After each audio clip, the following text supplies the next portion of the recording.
तो शुरू करते हैं। एक बहुत अवेटेड टॉपिक है जो बहुत से लोगों ने बोला है कि नहीं हमें सिंपल हार्मोनिक मोशन पढ़ना है, राइट। तो एक चीज और बता देना चाहता हूं कि किसी भी चीज को समझना, जैसे ज्यादातर लोगों के दिमाग में क्या रहता है कि हमें क्वेश्चन सॉल्व करने हैं, तो क्वेश्चन कैसे सॉल्व हो, तो वो लोग गलती क्या कर देते हैं कि वो क्वेश्चन से ही शुरू कर देते हैं, या कुछ चैप्टर के फैक्ट्स जो होते हैं ये रिजल्ट आता है, वो रिजल्ट आता है, वो रट लिया, वो रट लिया, और फिर बोलते हैं कि टॉपिक में प्रॉब्लम है। तो अगर तुम अपने टॉपिक की प्रॉब्लम को दूर करना चाहते हो तो पहले उसके अंदर उसको समझना चाहते हो तो उससे इन्वॉल्व होना पड़ेगा। बिना इन्वॉल्व हुए हम कोई टॉपिक समझ लेंगे जो अच्छे लेवल का है तो वो पॉसिबल नहीं होता है। जैसे किसी चीज के बारे में जानना है तो क्या करोगे, मैक्सिमम टाइम बिताओगे, उसके बीच में रहोगे तो उसको जान जाओगे। जैसे एक फ्रेंड है बहुत दूर रहता है, कभी फोन पे बात हो जाती है, राइट, तो उतना ज्यादा पता नहीं चलेगा उसके बारे में, उसके पैटर्न के बारे में क्या सोचता है। लेकिन जिसके साथ रहते हो, बहुत दिन तक रहते हो, इन्वॉल्व रहते हो उसकी एक्टिविटी में, तो वो चीजें फिर वो उसके बारे में पता चलने लगता है। तो ऐसे कोई भी टॉपिक है, खासकर सिंपल हार्मोनिक मोशन उठा लेते तो इन्वॉल्वमेंट बढ़ेगा। तो फिर और इन्वॉल्वमेंट में ज्यादा टाइम नहीं लगता है। सब लोग क्या करते हैं कि जो भी उसके रिजल्ट्स आते हैं खुद डेराइव करें हम, तो हमें समझ में आता है कोई रिजल्ट क्यों आ गया, हमें समझ में आता है equal to minus omega square x क्या है, ओमेगा ही क्यों आ गया और कुछ क्यों नहीं आया, राइट। तो इन्वॉल्वमेंट जरूरी। तो मैं सिंपल हार्मोनिक मोशन को बिल्कुल शुरू से शुरू करता हूं जहां से जरूरी है, मतलब जो तुम्हें सिखा सकता है, राइट। तो और एक बात और बता देता हूं, why this topic is so much important. क्योंकि जो जैसे सॉलिड है, पार्टिकल फिक्स है, मूव कर रहे हैं तो एसएचएम कर रहे हैं, गैस के पार्टिकल ऑसिलेट कर रहे हैं, राइट। या हमारे सिलेबस में जाते हो या गिटार बजाते हो, सितार बजाते हो या स्पीकर्स का ड्रम देखते हो, तो सब क्या करते हैं, ऑसिलेट करते हैं। Most of the particles of universe are oscillating, जो स्मॉल पार्टिकल्स हैं, राइट।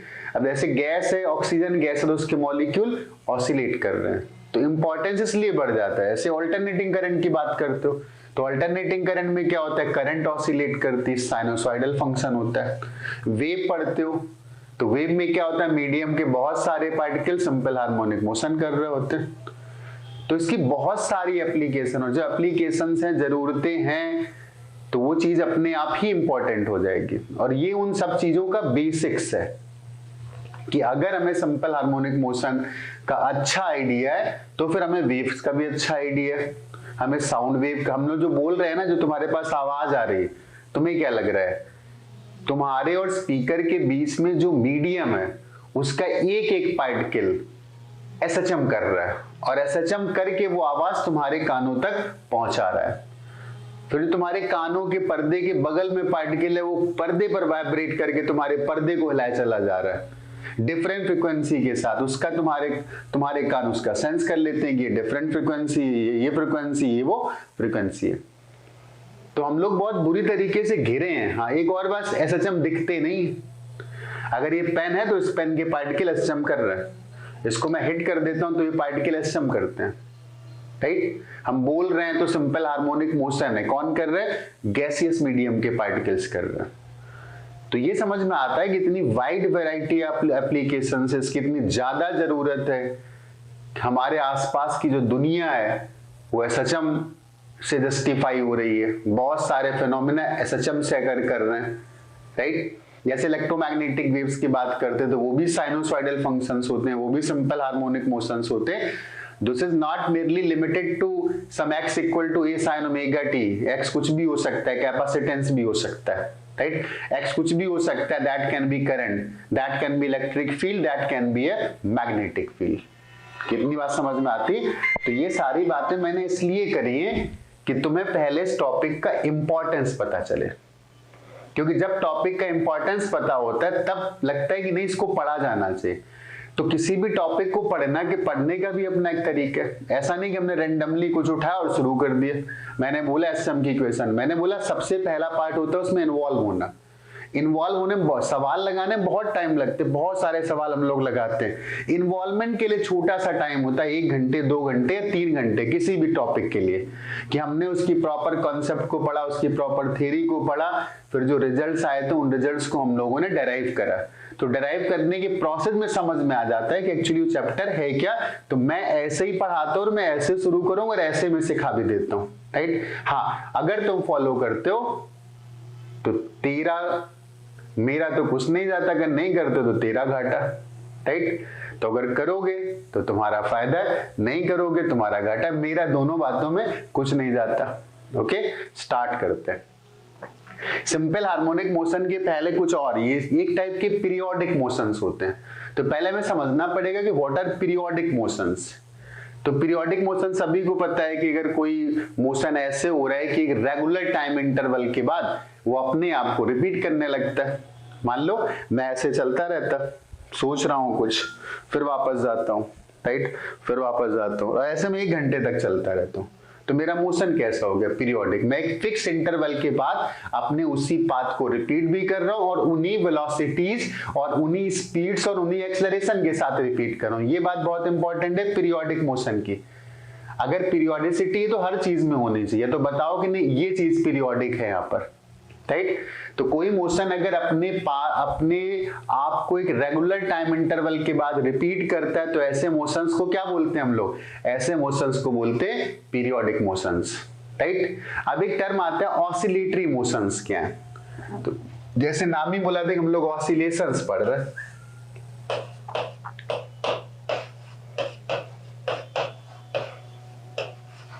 ऑसिलेटरी मोशंस की बात करते हैं। तो ऑसिलेटरी मोशंस क्या है? अगर कोई पार्टिकल, कोई भी ऑब्जेक्ट एक पॉइंट के इधर उधर चलने लगे तो that is oscillatory motions, right. तो जो ऑसिलेटरी मोशन है पीरियोडिक अपने आप ही होगा, मतलब पीरियोडिक भी और साथ में एक ही पॉइंट के इधर उधर ट्रेवल कर। जैसे अंतर कहां पर आया? एक पार्टिकल यूनिफॉर्म सर्कुलर मोशन कर रहा था, तो क्या ये पीरियोडिक मोशन है? मून अर्थ के चक्कर लगाती 27.3 डेज में, और हर 27.3 डेज बाद वो अपने उसी मोशन को रिपीट करती। अर्थ सन के अराउंड घूमता है कितने दिन में? 365 डेज और समथिंग, कुछ और टाइम थोड़ा सा और लगता है। और हर 365 डेज मतलब 1 ईयर के बाद वो अपने मोशन को रिपीट करती है। तो ये सारे पीरियोडिक मोशंस हो गए, but these are not oscillatory motions, क्योंकि ऐसा कोई फिक्स पॉइंट नहीं जिसके इधर उधर मूव कर रहा हो। लेकिन हम बोलते हैं कि एक पार्टिकल ऐसे चल रहा है, जैसे मैं चल रहा था, और वो इधर जाता है, फिर लौटता है, फिर पीछे जाता है, फिर इधर आता है। तो this motion is oscillatory motion. तो अगर कोई पीरियोडिक मोशन किसी फिक्स पॉइंट के इधर उधर होता है, मतलब बार बार वो पार्टिकल उसी फिक्स पॉइंट से पास करता है, तो सच मोशंस आर ऑसिलेटरी। मैं एक सवाल और तुमसे पूछता कि क्या सारे पीरियोडिक मोशंस ऑसिलेटरी हो सकते हैं? इम्पॉसिबल। सर्कुलर मोशन एक पीरियोडिक टाइप का मोशन है, but this is not oscillatory. लेकिन क्या सारे ऑसिलेटरी मोशंस पीरियोडिक है? यस, क्योंकि ये भी तो पीरियोडिक है। तो जितने मोशंस ऑसिलेटरी हैं वो सारे पीरियोडिक हैं, लेकिन सारे पीरियोडिक मोशंस ऑसिलेटरी नहीं है। पीरियोडिक मोशन ऐसे भी हो सकता है कि पार्टिकल इस पाथ पर चलते चलते यहां पर पहुंच गया, राइट, या किसी इस पाथ पर उसमें ट्रेवल कर लिए और इसी पाथ को वो रिपीट करता है विद वेलोसिटी। अब पीरियोडिसिटी भी डिफाइंड होती है, वेलोसिटी पीरियोडिक है कि नहीं है, स्पीड पीरियोडिक है कि नहीं है, काइनेटिक एनर्जी पीरियोडिक है कि नहीं है, पाथ पीरियोडिक है कि नहीं है, राइट। तो डिपेंड करता है कि हम किसकी पीरियोडिसिटी की बात कर रहे हैं, राइट। हो सकता है कि उसकी वेलोसिटी पीरियोडिक हो, राइट। तो डिफाइन करेंगे काइनेटिक एनर्जी पीरियोडिक हो और अलग अलग पीरियड्स आ रहे हो। तो एक हो गया पीरियोडिक और दूसरा क्या हो गया? ऑसिलेटरी। अगर कोई पार्टिकल एक पॉइंट के टू एंड फ्रो मोशन करता है तो सच मोशंस आर ऑसिलेटरी मोशंस। अब आती है जिसकी हम लोग चर्चा करने जा रहे हैं, जिसको हम लोग पढ़ने जा रहे हैं, सिंपल हार्मोनिक मोशन। तो ये ऑसिलेटरी मोशंस का ही एक सबसेट है। तो अगर एक लाइन में पूछा जाए कि what are simple harmonic motions, तो वो सारे मोशन सिंपल हार्मोनिक मोशंस हैं जो इस लॉ को फॉलो करते हैं। पहली बात तो पार्टिकल स्ट्रेट लाइन पर चलना चाहिए। मोशन ऑसिलेटरी भी होना चाहिए। ऑसिलेटरी मोशंस का ही एक सबसेट बोल सकते हो सिंपल हार्मोनिक मोशन। तो सिंपल हार्मोनिक मोशन का पहला पॉइंट है कि वो ऑसिलेटरी जरूर होना चाहिए, या नहीं बोलोगे कोई फर्क नहीं पड़ता है। सिंपल हार्मोनिक मोशंस का मतलब है कि कोई पार्टिकल अगर F is proportional to minus x इस टाइप का रिलेशन फॉलो करता है, मतलब उस पार्टिकल पर लगने वाला फोर्स उसके डिस्प्लेसमेंट के प्रोपोर्शनल, और माइनस का मतलब उसकी डायरेक्शन के ऑपोजिट, और मोशन 1D में हो रहा है, तो ऐसे सारे मोशंस सिंपल हार्मोनिक मोशन है। अब समझ में आया कि इसको सिंपल क्यों बोलते हैं, क्योंकि सिंपल से इक्वेशन लिखी। वो सुना है ना कुछ दोहे, पता नहीं क्या हिंदी पढ़ते थे, मैं 12th में पढ़ता, बोलते थे कि नहीं गागर में सागर, दिखता छोटा सा है, अब इसको जब खोदना शुरू करेंगे ना, इसकी तह तक जाना शुरू करेंगे तो सब कुछ दिखेगा। और एक बात और, कभी भी डरने की जरूरत नहीं होती, फिजिक्स से डरने की जरूरत नहीं होती है, रहस्यों को जानना ही फिजिक्स है। तो जब ये सारे रहस्य जान लोगे तो सिंपल लगने लगेगी। हाँ, जब दिक्कत तुम्हारे साथ तब आएगी जब तुम पका पकाया चाहोगे कि कोई डिराइव करे, कोई समझे और हमें आकर के फैक्ट बता दे। तो facts are not going to help you in physics, it can help you in history, right, it can help you in other subjects like art subject, वो सब जगह नहीं, फिलॉसफी में चले आना, वो और भी लॉजिकल और रीजनिंग बेस्ड सब्जेक्ट है। तो कुछ ऐसी चीजें हो सकती हैं जब फैक्ट काम करते हो, राइट। तो यहां पर फैक्ट्स अगर पढ़ेंगे तो हम फिजिक्स नहीं सीख पाएंगे। तो सिंपल हार्मोनिक मोशन की सिंपल डेफिनेशन है कि अगर कोई पार्टिकल ऐसे मूव करता है कि उस पर लगने वाला फोर्स उसके डिस्प्लेसमेंट के प्रोपोर्शनल हो और डायरेक्शन में उसके ऑपोजिट हो, तो ऐसे हम लोग मोशंस को बोलेंगे सिंपल हार्मोनिक मोशन। और अगर फोर्स प्रोपोर्शनल है तो फिर एक्सेलरेशन भी प्रोपोर्शनल हो गया। अब चूंकि 1D मोशन था, वैसे मुझे ऐसे लिखना चाहिए, तो हम लोग ये बात तो सीख चुके थे कि अगर 1D मोशन है तो हम लोगों का काम किससे चल जाता है, प्लस माइनस से काम चल जाता है। तो हम लोग प्लस माइनस से ही काम चलाते हैं, तो हम लोग बोला करेंगे F is proportional to minus x, या acceleration is proportional to minus x. What is the definition of simple harmonic motion? If a particle moves such that its force is directly proportional to its displacement and opposite to its displacement, then such motions are simple harmonic motions, right? अब यहां पर एक बात और है कि अगर मैं इस प्रोपोर्शनलिटी के साइन को हटाता हूं, तो अगर मैं प्रोपोर्शनलिटी के साइन को हटाता हूं तो सपोज कोई भी कांस्टेंट आता है और उस कांस्टेंट को मैं सी स्क्वायर लिख देता हूं। अब तुम कहोगे सी क्यों नहीं लिखा, सी स्क्वायर क्यों लिखा, या सी डैश स्क्वायर लिख देता हूं। तो सी डैश स्क्वायर मैंने इसलिए लिखा हुआ है क्योंकि ये कहीं निगेटिव ना हो जाएगा। मैंने सी लिखा और सी सपोज निगेटिव हो गया तो पॉजिटिव ही बनाए रखना है, तो मैंने पहले से स्क्वायर लिख लिया ताकि क्लियर रहे कि force is opposite to displacement. Is that okay? या बोल सकते हैं एक्सेलरेशन, तो acceleration is equal to mass से डिवाइड कर देंगे तो एक और कांस्टेंट आ जाएगा, उसको मैंने बोल दिया सी स्क्वायर। तो यहां से एक बात तो क्लियर हो रही, पूरा पढ़ोगे समझ में आएगा, राइट। कहां ले जा रहा हूं ये इंपॉर्टेंट है, प्रोसेस था वो इंपॉर्टेंट है, शुरुआत कहां से हो रही है वो बहुत इंपॉर्टेंट नहीं था, राइट। अब शुरुआत करते हैं, अब प्रोसेस क्या शुरू हो रहा है। तो ये तो सिंपल हार्मोनिक मोशन की एक सिंपल सी डेफिनेशन होगी, बड़ा सिंपल सा बोल सकते हो, force is directly proportional to displacement and acceleration is directly proportional to displacement and such motions are simple harmonic motion. इन्हीं को हमें डिकोड करना है, राइट, कि क्या क्या रिजल्ट्स आ रहे होंगे। ये तो EX फंक्शन दिया हुआ है ना, अब ये देखना पड़ेगा कि नहीं x और टाइम का क्या फंक्शन आएगा, वेलोसिटी टाइम का क्या फंक्शन आएगा, काइनेटिक एनर्जी टाइम का क्या फंक्शन आएगा, वेलोसिटी x का क्या फंक्शन आएगा। तो इस पूरी काइनेमेटिक्स को हमें सॉल्व करना है कि मोशन कैसा होगा, राइट, कैसे काइनेटिक एनर्जी बदले, कैसे वर्क बदले, कैसे पोटेंशियल एनर्जी बदलेगी, कैसे एक्सेलरेशन बदलेगा टाइम के साथ, डिफरेंट वेरिएबल के साथ कोरिलेशन एस्टैब्लिश करना, और वो अगर कर ले गए तो सिंपल हार्मोनिक मोशन तुम्हारे लिए सिंपल हो गया। नहीं कर पाए, it's difficult and it will remain difficult for ever, right. इसको डिकोड करते हैं, इसको खोदते हैं, इसकी गहराई पे जाते हैं, इसकी बाल की खाल निकालते हैं, अपने आप पता चलेगा क्या है। और क्यों करना जरूरी, क्योंकि इसलिए करना जरूरी क्योंकि हमें वेव भी पढ़ना है, हमें स्ट्रिंग वेव पढ़नी है, हमें साउंड वेव पढ़नी है, हमें इलेक्ट्रोमैग्नेटिक वेव पढ़नी है, हमें अल्टरनेटिंग करंट पढ़ना है, हमें बहुत कुछ ऐसा करना है, हमें थर्मल वाइब्रेशंस पढ़ने, राइट। इसलिए जरूरी है कि इसको अच्छे से पढ़ा जाए। जैसे बोलते हैं बिल्डिंग की जो न्यू होती है वो इंपॉर्टेंट होती है, तो सारा मेहनत तो वही लगता है ना, बहुत सारा टाइम तो न्यू बनाने में लग जाता है। तो हम लोग इस चैप्टर का बेसिस तैयार कर रहे हैं, इस चैप्टर का बेस तैयार कर रहे हैं, और जिस बिल्डिंग का बेस मजबूत होगा वो बिल्डिंग मजबूत होगी। सबसे ज्यादा फिजिक्स की भाषा में अगर बात करें तो सबसे ज्यादा स्ट्रेस कहां पर होगा? सबसे ज्यादा स्ट्रेस बेस पर होगा। तो वो कैसा होना चाहिए? मजबूत होना चाहिए, राइट। तो उसी को मजबूत बनाते हैं, शुरू करते हैं। अब ये लिखने का एक मतलब था, वैसे हम लोग जब किसी चीज की पोजीशन निकालते हैं तो रेफरेंस पॉइंट डिफाइन करते हैं। तो यहां पर ये बात बहुत क्लियरली समझ में आनी चाहिए कि यहां पर जो रेफरेंस है, अगर मैंने ये डिफाइन किया O, तो इसको मैंने बोल दिया कि this is x is equal to 0। ये रेफरेंस पॉइंट था और ये x इक्वल टू 0। तो एक बात बिल्कुल क्लियर है कि when particle is at x equal to 0 its acceleration equal to 0। ये इक्वेशन तो यही शो कर रही है ना।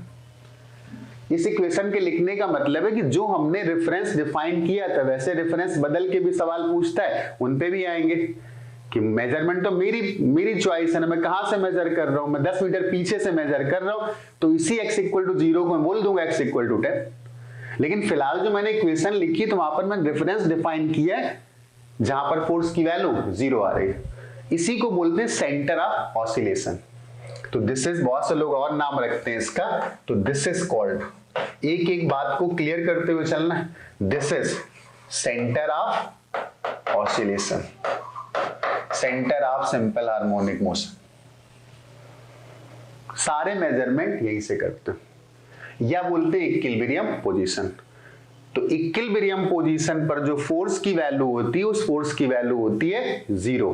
इक्विलिब्रियम पोजीशन पर जो एक्सेलरेशन होता है वो एक्सेलरेशन भी होता है 0। इतनी बात क्लियर है। अब हम लोग क्या करते हैं, अब इक्वेशन को सॉल्व करना शुरू करते हैं। अब एक बात और बता देता हूं, क्या क्या तुम्हें सीखने को मिलेगा। तुम्हें सीखने को मिलेगा what is omega, equal to minus omega square x कैसे आता है, और जितने भी डिडक्शन है, जितने भी रिजल्ट सिंपल हार्मोनिक मोशन के, वो सब के सब इसी सिंपल सी इक्वेशन से सॉल्व होंगे। तो इस इक्वेशन को सॉल्व करना बहुत जरूरी है। शुरू करते हैं। पार्टिकल का मोशन 1D में होना था, पार्टिकल का मोशन 1D में होना था। सबसे पहले जरूरी है रेफरेंस पॉइंट। अब रेफरेंस पॉइंट नहीं बोला करूंगा, इसको क्या बोला करेंगे, इसको बोला करेंगे सेंटर ऑफ ऑसिलेशन, या बोलेंगे सेंटर, या इसको बोलेंगे मीन पोजीशन, और भी तमाम सारे नाम हो सकते हैं, इक्विलिब्रियम पोजीशन, राइट। मैं फिलहाल एक नाम यूज करूंगा, सेंटर ऑफ ऑसिलेशन, या सिंपली सेंटर। ओके, तो पार्टिकल इस पॉइंट के इधर उधर मूव करता है। अब एक बात यहां पर और आ गई, हमारे पास जो रिलेशन था वो रिलेशन ये था, acceleration is equal to minus c square x. तो टाइम के साथ अगर हमें कुछ लिखना होगा तो पता नहीं मोशन कहां से शुरू हो रहा हो, वी डोंट नो भाई। मोशन ऐसे सवाल ही पूछता है, मोशन इक्विलिब्रियम से शुरू हो रहा है कि एक्सट्रीम पोजीशन से शुरू हो रहा है, या किसी जनरल पॉइंट से शुरू हो रहा है। तो मैं पहला एग्जांपल लेता हूं फॉर सेक ऑफ सिंप्लिसिटी कि मोशन t इक्वल टू 0 पर जब मैंने ऑब्जर्व किया तो वो O पॉइंट से शुरू हो रहा था। एक बात और समझना कि जब वो पार्टिकल इक्विलिब्रियम पर है तो एक्सेलरेशन तो है नहीं, और मोशन फिर भी हो रहा है। तो एक्सेलरेशन नहीं है, मोशन फिर भी हो रहा है, इसका मतलब उसके पास पक्का कोई ना कोई वेलोसिटी, मुझे नहीं पता वेलोसिटी कितनी है, एज्यूम कर लेते हैं कि वो वेलोसिटी सपोज कुछ v0 है, वो वेलोसिटी कुछ v0 है। जब वो x इक्वल टू 0 पर था तब उसकी वेलोसिटी थी v0, और उस समय का टाइम लोगों ने लिया t।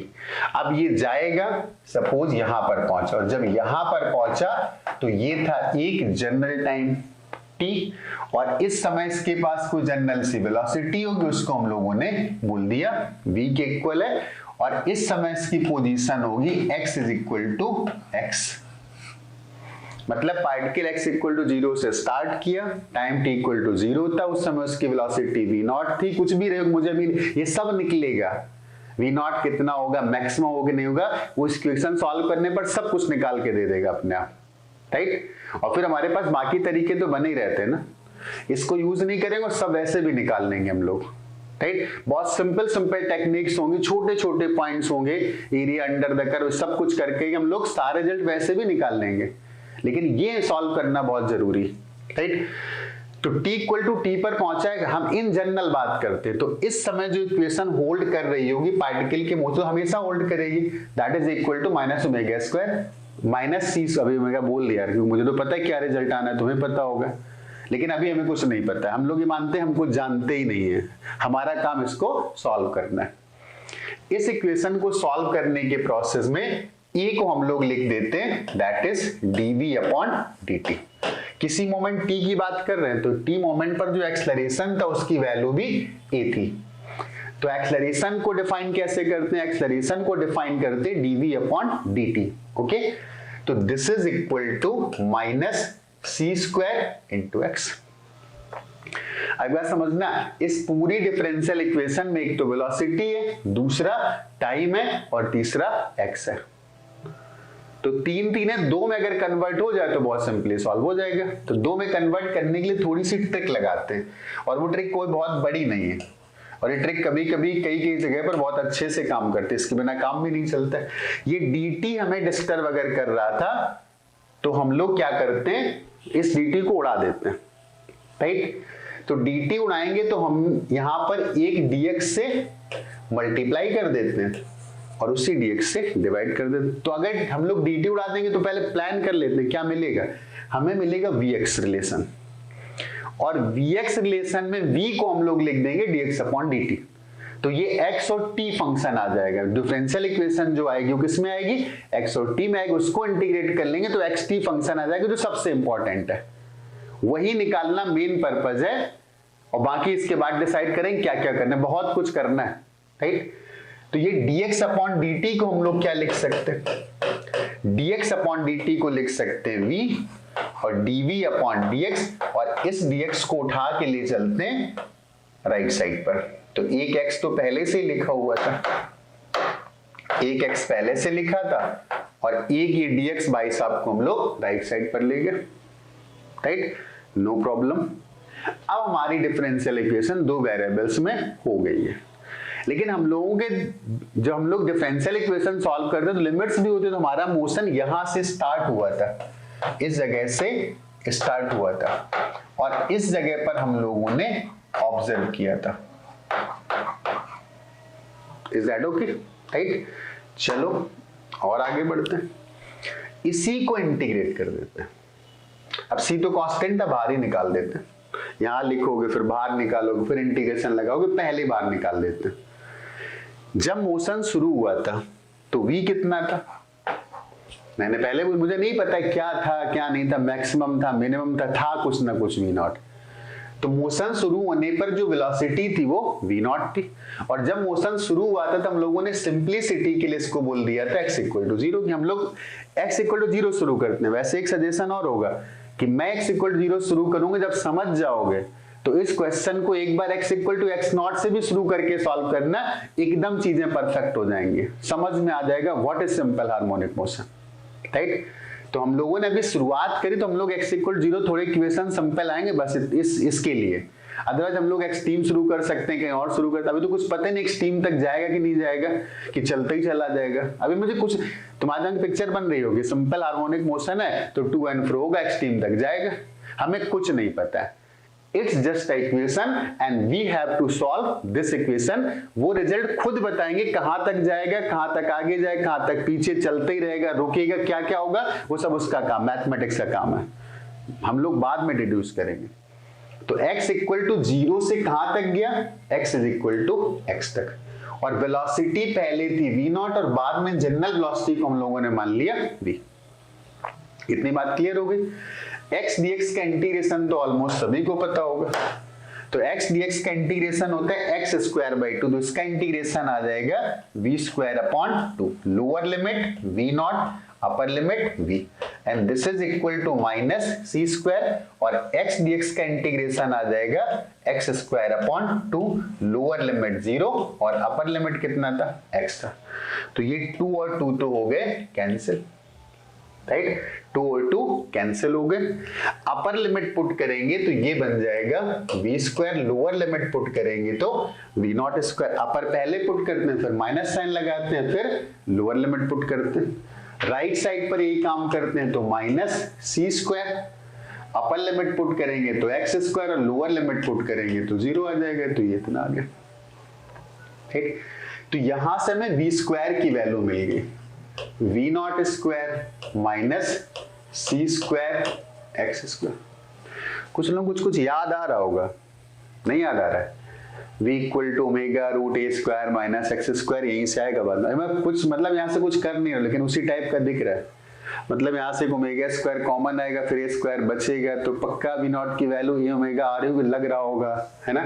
लेकिन अभी हमें वहां नहीं जाना, क्योंकि हमें वो नहीं, वो तो पता ही हमको, जो नहीं पता हमें वो सीखना होता है, राइट। ये हमारे पास रिजल्ट आ गया। मकसद क्लियर होना चाहिए। वैसे तो मकसद बड़े होते हैं, उन बड़े बड़े मकसद को पूरा करने के लिए छोटे छोटे मकसद बनाने पड़ते हैं। यहाँ का मकसद क्या था? यहाँ का मकसद था कि we have to attain a relation between v and x so that we can write v equal to dx upon dt and then differential equation will contain x and t, और उसको सॉल्व करके हम लोग एक xt function derive कर लेंगे। पता तुम्हें भी क्या आने वाला है? वो आने वाला है x equal to a sin omega t plus 5। लेकिन सब समझना होगा what is a, what is omega and what is 5, तो यहीं से समझ में आएगा, ठीक। तो हमें एक रिलेशन मिल गया। अगर हम यहाँ पर वेलोसिटी लिखना चाहें, v was not speed, it was actually velocity, और velocity is a vector quantity, it can be positive, it can be negative, right? तो v को हम लोग लिख सकते हैं वैसे तो plus minus root of v naught square minus c square x square. अभी प्लस माइनस क्यों आ गया समझ में आया? किसी पोजीशन पर पार्टिकल राइट साइड पर भी जा सकता है, फिर लौट के आ भी सकता है। तो फिलहाल बहुत कुछ समझना है, बहुत चीजें क्लियर होने वाली हैं यहाँ पर। तो जब पार्टिकल जा रहा था मैंने तब काउंट किया था, लौट के भी आएगा वो काउंट नहीं किया था। तो एक्चुअली हम लोग जो टाइम लिख रहे हैं वो कम से कम वाला टाइम लिख रहे हैं, क्योंकि यहां से तो बार बार गुजरेगा ना। अब पीरियोडिक मोशन होगा तो बार बार तो गुजरना ही होगा ना इसको। तो जो पहली बार यहां पर पहुंचा होगा मैं तब लिख रहा हूं, तो पहली बार जब गया होगा तो राइट साइड पर ही तो चल रहा होगा, और अगर राइट साइड पर चल रहा होगा तो हम लोग ये वाला पार्ट हटा देते। हमें पता है कि नेगेटिव वेलोसिटी लौटने में आएगी, और मैं बात कर रहा हूं केवल जाने की। इसका मतलब फर्स्ट टाइम जब x इक्वल टू x पर पहुंचा होगा तो उसके लिए वेलोसिटी और x का रिलेशन ये आ जाएगा।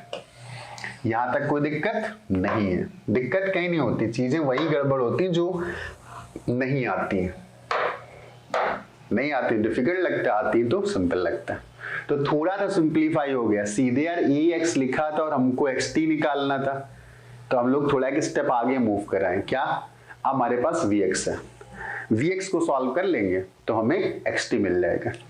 तो अब जो हम लोगों का अगला टारगेट है वो अगला टारगेट है कि हम लोग x और t में रिलेशन एस्टैब्लिश करें। तो यहां पर हम लोग v को लिख देते हैं dx upon dt and this is root of v naught square minus cx square. This equation is in two variable, one is x and another is t, okay? अब इस डिफरेंशियल इक्वेशन को हमें solve करना है। तो ऐसे कुछ लोगों को दिख रहा होगा कुछ साइन इनवर्स टाइप का आता है, हम लोगों ने साइन इनवर्स के डिफरेंशिएशंस पढ़े थे, तो कुछ उसी टाइप का आ रहा होगा। चलो देखते हैं, हमें इसे सॉल्व करना है, राइट? ये हमारे पास इक्वेशन दिख रही प्रॉपरली, ओके? चलो आगे बढ़ते हैं। वेरिएबल सेपरेट करते एक ही रास्ता है। तो वेरिएबल अगर हम लोग सेपरेट करते हैं तो इसको लिख सकते हैं dx upon root of v naught square minus c square x square and this will be equal to dt। अब वो चीज हमें याद रखनी है जो हम लोगों ने एज्यूम किया था, x इक्वल टू 0 पर था तब टाइम की वैल्यू थी 0, और जब वो x इक्वल टू x पर पहुंचा था तो टाइम था t इक्वल टू t, और ये था x इक्वल टू x, और यहाँ पर जो वेलोसिटी थी वो v थी और यहाँ पर वेलोसिटी थी v नॉट। ये बात हमने दिमाग में रखनी है अपने, राइट?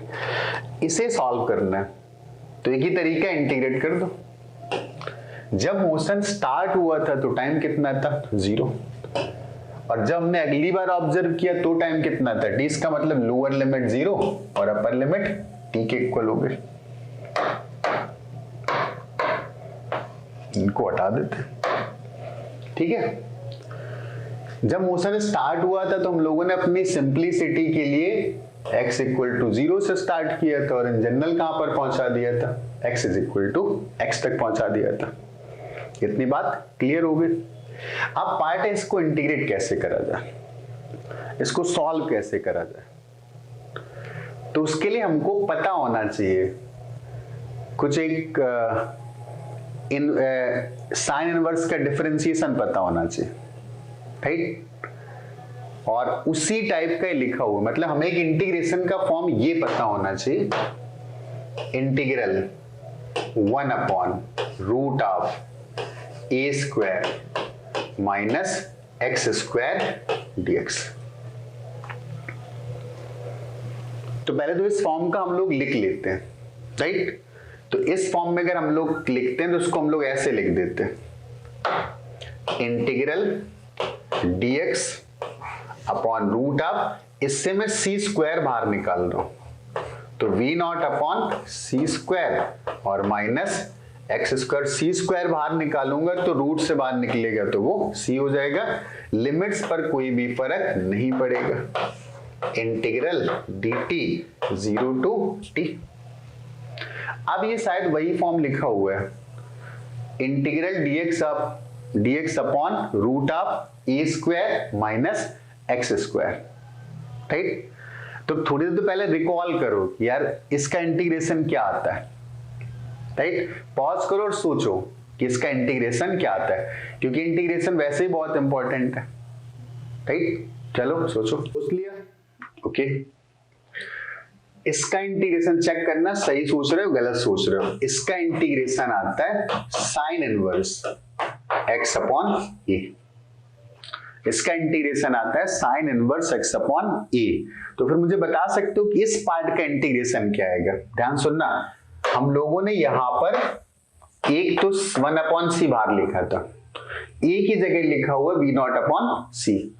तो इसका इंटीग्रेशन आएगा sine inverse of x upon a, और a की वैल्यू थी v नॉट अपॉन सी, तो v नॉट अपॉन सी लिखेंगे तो c चला जाएगा ऊपर। ये तो आ गया इंटीग्रेशन, और अभी हमें लिमिट्स और लगानी, तो वो लिमिट्स आ जाएंगी 0 टू x। और 1 dt का इंटीग्रेशन तो भाई सभी लोग जानते हैं t, and this limit is from 0 to t। यहां तक कोई प्रॉब्लम नहीं, इतनी बात समझ में आ गई, राइट। आगे बढ़ते हैं, इस c को राइट में ले जाते हैं ताकि थोड़ा सा सिंप्लीफाई हो जाए। अपर लिमिट पहले लिखते हैं, तो जब हम लोग यहां पर अपर लिमिट लिखेंगे तो ये आ जाएगा साइन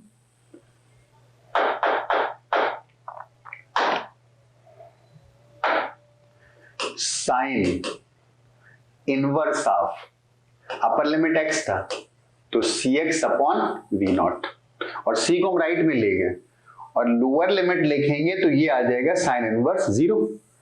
तो साइन इनवर्स 0 कितना होगा, इनवर्स का मतलब हम लोगों ने 30 पर साइन ने वैल्यू दी कितनी, हाफ। तो इनवर्स फंक्शन हाफ पर कितना देगा, 30 देगा। तो 0 पर तो साइन वैसे भी 0 होता है, तो लोअर लिमिट पुट करेंगे तो 0 आ गया, और ये आ गई वैल्यू t माइनस 0, राइट। और c से मल्टीप्लाई कर देंगे तो this will B ct। Is that okay, right. अब ये लिखा हुआ है इनवर्स फंक्शन। तो इनवर्स फंक्शन मैंने बताया था, कभी नहीं पता तो थोड़ा सा हम लोग आइडिया देते हैं। जैसे एक फंक्शन था f, हमने क्या किया, 1 वैल्यू दी और उसने आउटपुट दे दिया 5, तो ये कोई फंक्शन f था। तो एक इनवर्स फंक्शन होता है जहां पर 5 इनपुट करते हैं और आउटपुट क्या मिल जाता है, 1। तो इनवर्स फंक्शन जो होता है वो बेसिक फंक्शन के इनपुट को आउटपुट में और आउटपुट को इनपुट में। तो साइन इनवर्स का इनपुट है cx अपॉन v नॉट और आउटपुट है ct। इसका मतलब साइन फंक्शन का इनपुट रहा होगा ct और आउटपुट रहा होगा cx अपॉन v नॉट, राइट। तो हम लोग यहां से फिर सीधे बोल सकते हैं कि ये जो लिखा हुआ है वो cx अपॉन v naught is equal to sine of ct। तो यहां से जो x की वैल्यू आ गई वो v naught upon c into sine of ct। अब ये तो दिख ही गया भाई साहब कि x और t में किस टाइप का रिलेशन आने वाला, और ये भी दिख गया कि what is the value of c। अभी मैंने फेज की बात नहीं करी है तो फाइन है, क्योंकि मैंने इनिशियल टाइम को मान लिया, इनिशियल पोजीशन को मान लिया था x इक्वल टू 0। मैंने बोला अगला केस तुम्हें जरूर सॉल्व करना चाहिए कि वो इनिशियली यहां से नहीं कहीं यहां से शुरू कर रहा है, किसी जनरल वैल्यू शुरू कर रहा है, तो वहां से फिर फेजेस का आइडिया शुरू। इस चैप्टर में एक ही चीज है इंपॉर्टेंट, फेज। जिसको फेज समझ में आ गया उसको सब समझ में आ गया, तो फेज समझना बहुत जरूरी। तो यहां पर जो खैर वो टर्म नहीं आ रहा है, राइट, लेकिन जब वो भी केस करेंगे तो हम एक जनरल इक्वेशन टाइप, अभी खत्म नहीं हुआ है, सब डिफाइन करूंगा, ये क्यों आया, ये क्यों आया, इसकी वैल्यूज क्या आ रही होंगी, हम लोग सब कुछ चेक करेंगे, राइट। तो हम लोग के पास एक फाइनल रिलेशन आ गया इंटीग्रेशन करने के बाद, और वो रिलेशन हम लोग यहां पर लिख देते कि वो जो मोशन हो रहा था वो मोशन ऐसा था, v naught upon c into sine of c t. अब इससे हम लोग फिर बाकी सिचुएशंस को डिड्यूस करेंगे, एक एक चीज को जस्टिफाई करेंगे क्या क्या यहां पर हो रहा होगा।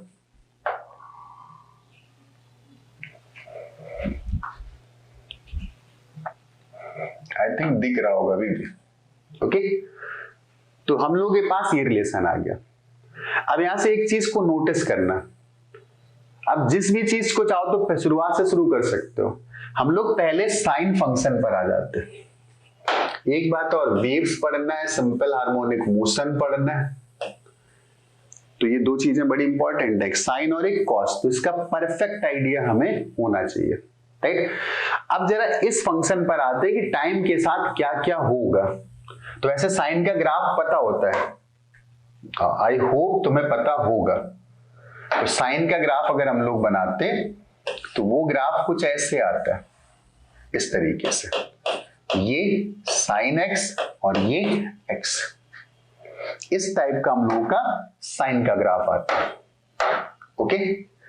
तो सबसे पहले हम लोग इस साइन सी टी को ऑब्जर्व करते हैं, राइट। हम लोग को किसको ऑब्जर्व करना है, साइंस। कुछ यहाँ पर हम लोग चीजें डिड्यूस करेंगे, इसलिए कर रहे हैं। बाकी रिजल्ट पढ़ना तो लेक्चर देखने की जरूरत ही क्या थी, आराम से किताब उठाते देख लेते कि सिंपल हार्मोनिक मोशन की equation x equal to a sin omega t plus है, दैट्स इट।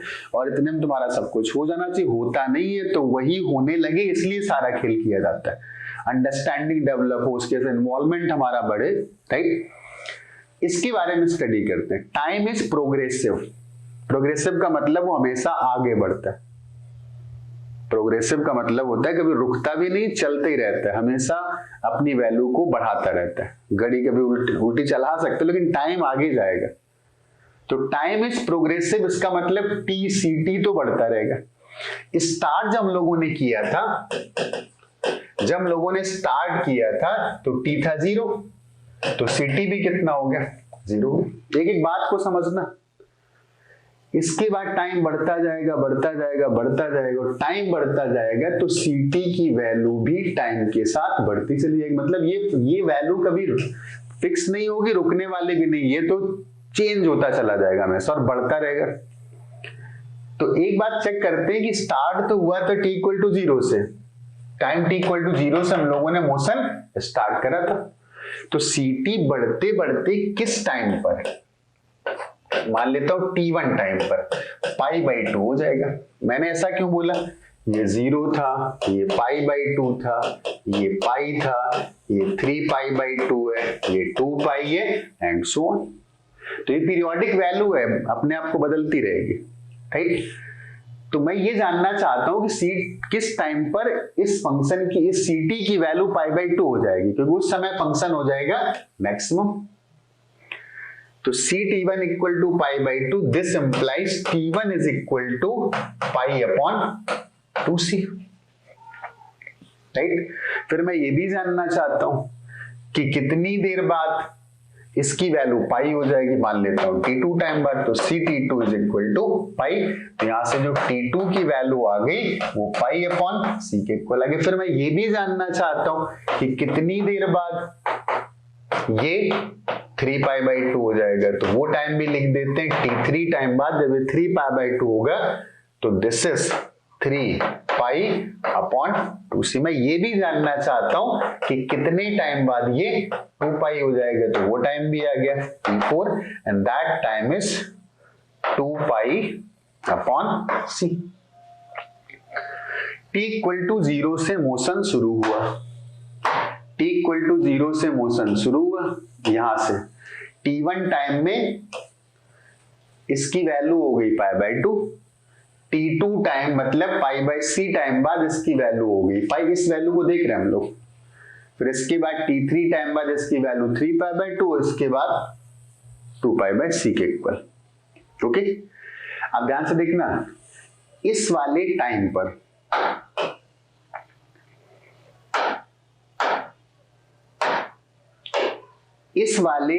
पर साइन कितना था 0। अगर ct 0 हो गया, इस वाले टाइम पर ct 0, साइन भी कितना हो गया 0। तो हम लोगों ने ये रिलेशन लिख रखा था, ये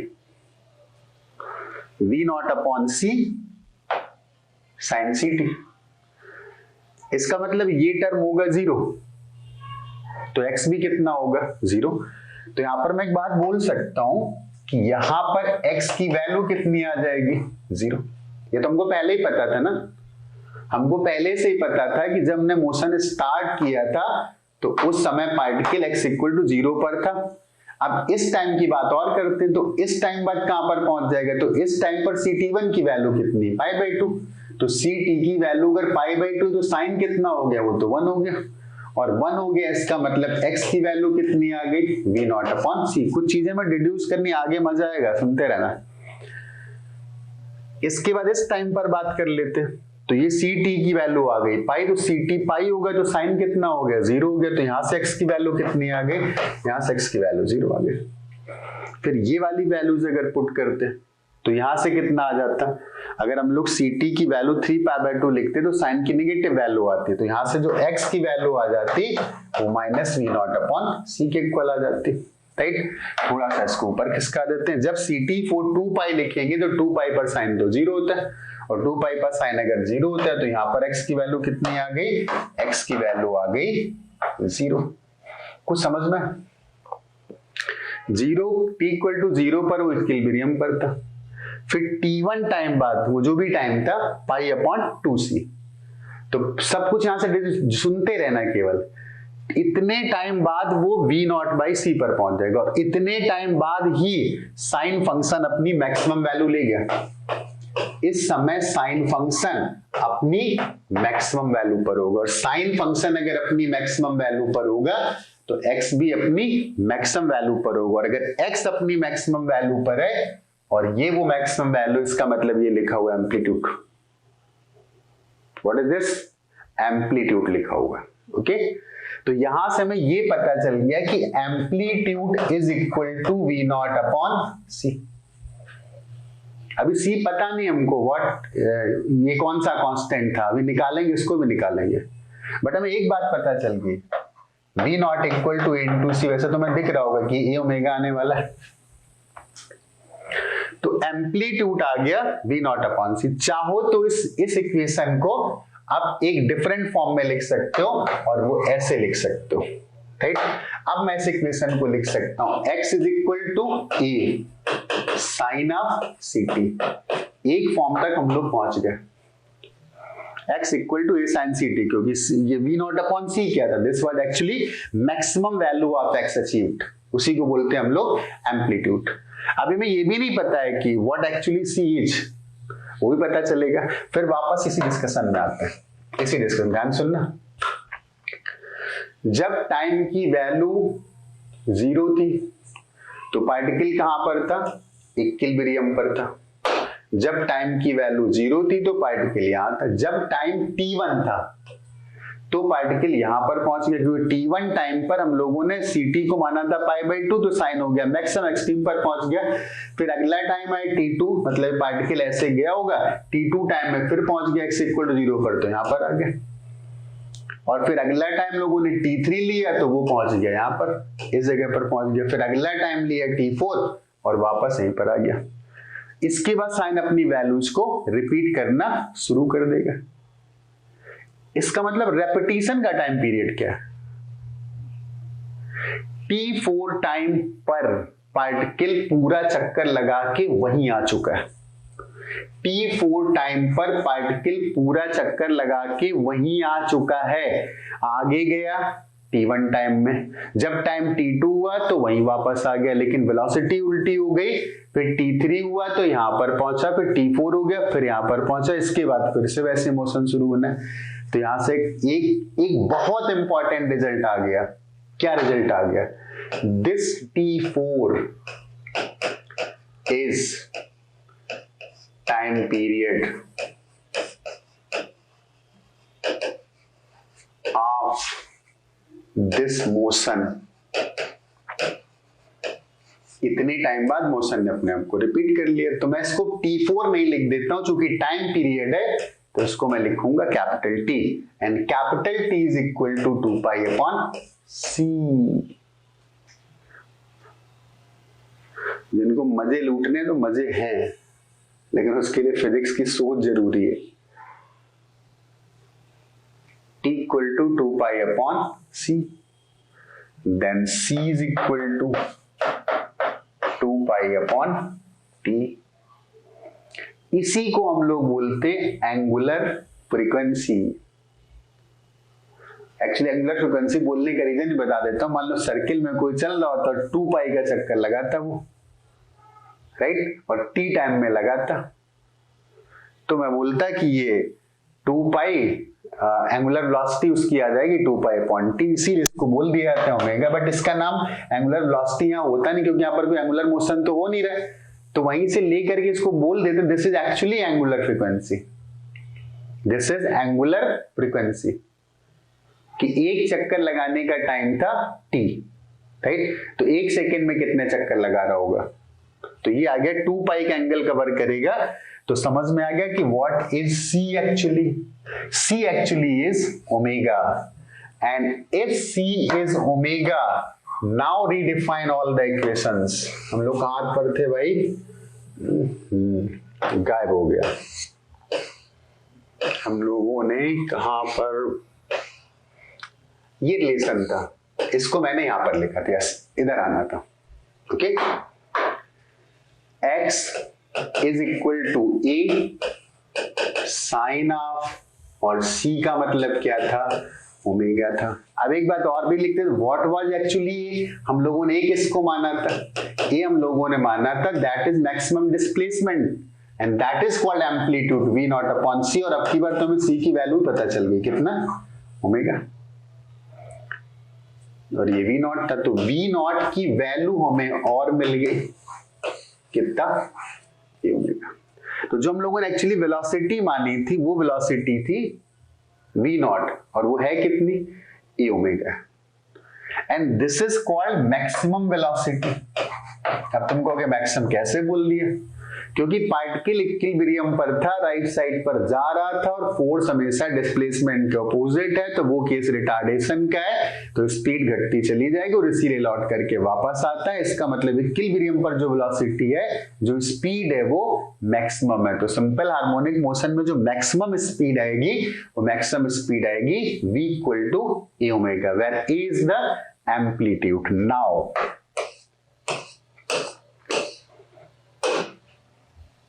x is equal to a sin omega t। But यहां पर बहुत प्रॉब्लम्स हैं, बहुत कुछ समझना होता है। ये इक्वेशन केवल तब तक वैलिड है जब तक हम x इक्वल टू 0 से शुरू करते हैं, सेंटर ऑफ ऑसिलेशन से शुरू करते हैं, और स्टार्टिंग टाइम में पार्टिकल की वेलोसिटी की डायरेक्शन भी पॉजिटिव है, तब इक्वेशन आएगा। अगर हमारा स्टार्टिंग टाइम बदल गया, स्टार्टिंग पोजीशन बदल गई, तो फिर ये भी बदल जाएगा। अगर वेलोसिटी की डायरेक्शन ही बदल देते ना, तो भी इक्वेशन बदल जाती, क्योंकि अगर वेलोसिटी राइट साइड पर तो पहले पॉजिटिव डिस्प्लेसमेंट लेगी, फिर लौट के आएगी, इसके बाद कहीं नेगेटिव। तो अगर डायरेक्शन बदलते तो इक्वेशन, तो इस इक्वेशन की एक बड़ी खास बात है कि हम लोग स्टार्ट कहाँ से कर रहे हैं इस पर डिपेंड करती है। जैसे हम लोग पढ़ते रहते हैं, एक्सट्रीम से स्टार्ट करता है तो कॉस होता है, इक्विलिब्रियम से स्टार्ट करता है तो साइन होता है, राइट साइड पर जाता है तो ए साइन ओमेगा टी होता है, लेफ्ट साइड पर जाता है तो माइनस ए साइन ओमेगा टी होता है, राइट एक्सट्रीम से स्टार्ट करता है तो ए कॉस ओमेगा टी होता है, लेफ्ट एक्सट्रीम से स्टार्ट करता है तो माइनस है। तो वो सब चीजें यहीं से आती। अब यहाँ पर अगर मान लो यहाँ तो बहुत जनरल रिजल्ट तो नहीं है, राइट, बट अगर जनरल रिजल्ट हमें निकालना होता तो क्या करते? अगर हमें जनरल रिजल्ट निकालना होता तो हम लोग क्या बोलते कि ये पार्टिकल उस लॉ को फॉलो कर रहा है, is proportional to minus x. तो हम लोग t इक्वल टू 0 पर यहां से शुरू कर देते और t इक्वल टू t पर यहां पर ऑब्जर्व कर देते। पहले यहां शुरू किया था, ये x इक्वल टू 0 था और यहां ऑब्जर्व किया था। अब मैं यहां शुरू कर रहा हूं, तो मैं अलग से नहीं करना चाहता हूं। वैसे तुम्हें बोल रहा हूं तुम जरूर करो इसको, अगर सीखना है तो जरूर करो। मैं इसी में चेंजेस कर देता हूं जो मैंने अभी तक डिस्कस किया। क्या चेंजेस आएंगे ये देख लेता हूं। केवल हम लोगों ने यहां से शुरू किया था, राइट। तो अगर initial position x equal to 0 की जगह x इक्वल टू x0 होती तो ये चेंज आता यहां पर। तो यहां पर हम लोग x इक्वल टू 0 की जगह लिख देते x0 और यहां पर अगर x0 लिख देते तो जब लिमिट्स लगाते तो इस जगह पर x square minus x0 square आता। और अगर x यहां पर x0 स्क्वायर का टर्म और आ जाता, राइट, तो यहां पर जो वेलोसिटी हम लोगों ने v0 लिखी थी तो यहां पर एक टर्म और आने लगता है। एक तो c स्क्वायर x स्क्वायर का टर्म आता और एक ये टर्म और स्टार्ट हो जाता। तो यहां पर फिर एक टर्म और भी आता, राइट। तो जब सॉल्व करते करते और आगे पहुंचते और सॉल्व करते करते हम लोग यहां पर पहुंचेंगे आकर के, तो इस t के साथ साथ एक और कांस्टेंट यहां पर आएगा। तो हमारी इक्वेशन, हमारा जो रिलेशन होगा वो ऐसा नहीं आएगा, वो रिलेशन कुछ आएगा। अगर पूरा करोगे तब का बता रहा हूं, वो रिलेशन ऐसा आएगा। और जब ऐसा रिलेशन आएगा तो हम लोग लिखेंगे x is equal to a sine of c t plus five and that is omega t plus five. मतलब तब इन जनरल जो हमारे पास रिलेशन आएगा वो ये आएगा। यहाँ पर साइन और कॉस इंटर कन्वर्टेबल होते हैं। अगर कोई फंक्शन साइन में लिखा है तो हम लोग उसको कॉस में कन्वर्ट कर सकते हैं। हम लोगों ने पढ़ा होगा sine 90 minus theta equal to cos theta, right. तो ये तो हो गया कि हम लोगों ने, अब यहां से बहुत सारी चीजें क्लियर हो जाएंगी। कैसे? अब xt फंक्शन मिल गया तो बचे क्या? अगर xt फंक्शन हमें मिल गया तो जो मन है वो निकालो। तो मैं हिंट करो, बाकी हम लोग अगले लेक्चर में उसको देखेंगे। तो जैसे उसने दे दिया xt फंक्शन, तो x is equal to in general लिख देता हूं ओमेगा टी प्लस फाइव। इसका अगला डिस्कशन बहुत इंपॉर्टेंट होगा क्योंकि यहाँ पर हम फाइव के बारे में, ओमेगा टी प्लस फाइव के बारे में, फेजेस के बारे में, एनर्जीज के बारे में सब डिस्कस करेंगे। तो अगर पोजीशन टाइम पता है, वेलोसिटी निकालना होगा तो क्या करेंगे? पोजीशन को टाइम के रिस्पेक्ट में डिफरेंशिएट कर देंगे और पोजीशन को टाइम के रिस्पेक्ट में अगर डिफरेंशिएट करेंगे तो a तो कांस्टेंट था, तो ये कंपोजिट फंक्शन है, पहले इसको डिफरेंशिएट करेंगे तो ओमेगा, और साइन का डिफरेंशिएशन कितना होगा? कॉस होगा। This is cos omega t plus five. तो ये में क्या मिल गया? वेलोसिटी मिल गई। अगर हमें एक्सेलरेशन निकालना होता, हमने वैसे एम्पलीट्यूड को कैपिटल ए से लिखा और एक्सेलरेशन को लिख रहे हैं स्मॉल ए से, तो सेपरेट करना जरूरी क्योंकि एक्सेलरेशन और एम्पलीट्यूड दोनों ए से लिखे जाते हैं। तो इसको अगर एक्सेलरेशन निकालना है तो इस वेलोसिटी को एक बार फिर से डिफरेंशिएट कर दो, मतलब इसको भी टाइम के रिस्पेक्ट में, this is d square x upon dt square is equal to a omega, तो पहले से लिखा था। यहां से ओमेगा बाहर आएगा, कंपोजिट फंक्शन है, पहले इसको डिफरेंट हम लोगों ने, मैंने एक लेक्चर डाला है कंपोजिट फंक्शंस पे कि कैसे डेरिवेटिव्स निकालते हैं, दिक्कत वहां से देख सकते हो। तो पहले इसको डिफरेंशिएट किया तो ओमेगा स्क्वायर आ गया, कॉस को डिफरेंशिएट करेंगे तो माइनस साइन आ जाएगा, तो minus sine of omega t plus five. ये बात जस्टिफाई हो रही क्योंकि a sine omega t plus five क्या था? x था, तो this is equal to minus omega square x। शुरुआत तो यही से करी थी ना हम लोगों ने, तो बाकी सब निकाल सकते हैं। अगर हम लोगों को v और x में रिलेशन निकालना है तो इन दोनों से टाइम को हटा दो, तो साइन निकालो, कॉस निकालो, स्क्वायर करके ऐड कर दो, तो v और x में रिलेशन आ जाएगा। तो जितने भी रिलेशन बाकी बचते हैं, potential energy, kinetic energy, speed, acceleration, velocity, वो सब इससे निकल आएंगे। अब ये पता चल गया तो बाकी तो सब वैसे भी सॉल्व हो जाएगा, राइट। तो ये हमारा सिंपल हार्मोनिक मोशन की इक्वेशन का हम लोगों ने पूरा डिसेक्शन किया और सारे रिजल्ट खुद निकाले, और वहां में समझ में आया कि what is omega, what is amplitude and how all this come, right. अब आगे पार्ट आता है कि इनके साथ अब एक बहुत इंपॉर्टेंट, यहाँ बहुत चीजें इंपॉर्टेंट होंगी। फेज के बारे में बहुत समझना होगा, व्हाट इज फेज, राइट, क्योंकि फेज हमें घुमा देता है, और जिसको फेज समझ में आ गया उसको एसएचएम और वेव सब समझ में आ गया, क्योंकि सारा खेल यहाँ पर फेज का ही आएगा,